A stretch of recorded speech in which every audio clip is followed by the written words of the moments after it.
Guys, welcome to this last part of the food forest tour. Hope y'all are doing great today. Just taking a look at these back two rows. Saw Mr. Robberfly again. He's chowing down on a Japanese beetle still. I don't know if it's the same one or a different one, but yep, he's hanging out. Like we mentioned before, they hang on to that. He's got like his grasped onto that little piece of grass and hanging out and eating his lunch. So kind of cool. But yep, this apple tree right here still doing really good. Got lots of good growth this year. Looks really healthy, so that's really exciting to see. The mulberry over here is it was in that cage and it blew over during the some storms we've had recently, and I hadn't been back here in a while, honestly, so it kind of had been falling over for a while, so it'll probably be stuck like that for a while at least, and it may be permanently like that, so that branch may turn into a side branch. It's already sending up some new growth, you can see kind of on top there, so it's looking really good. Just leaned over during the storm, so be interesting to see if that one survives the winter this year.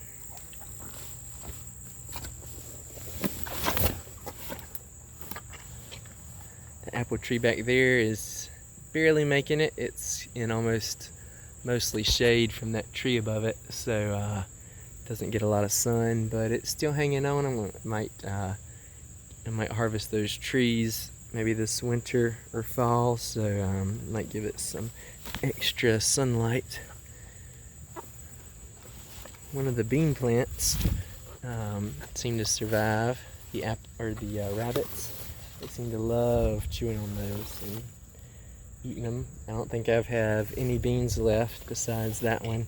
Had a few that were doing really great, and rabbits just munched them right at the base and didn't eat anything else. A little bit of a shame, but could be worse. So maybe I plant some thicker, plant more of them. It seems like they target sometimes the things that there aren't a lot of, so if I have enough of them, maybe they'll get sick of eating on them. So we'll see how that goes next year. That okra right there is looking good.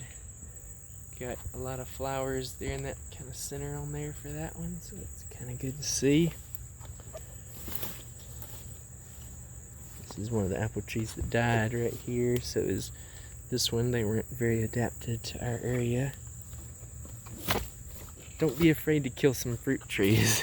So you never know unless you try them. You know, sometimes you have some that are really end up being really good, and some that don't end up being good. But you know, they'll all you don't know that you'll find a good one until you try it and it dies. So don't let that discourage you.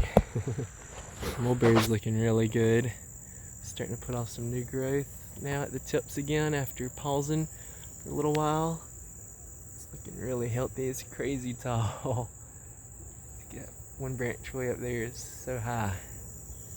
I'd say at least probably 15 feet, if not higher. So really good to see that. Lots of great side branches developing this year, so that's really good to see too. The okra is starting to go crazy. It's a good one right there that probably needs to be picked. I may let this one go to seed because I just picked some the other day, I think, off that one. And this one right here's got lots of let's see if I can find it. Lots of flowers coming on. Got one forming right down there too. Let's see. All the green hides. There's a good pod forming on that one, so looking good. I think that's about it. You can see the honey locust over there is doing okay. It's getting a little bit taller, but kind of growing slow compared to the black locust. Thanks for tuning in, guys. Hope y'all have a great rest of the day, and I will see you soon. Bye, guys.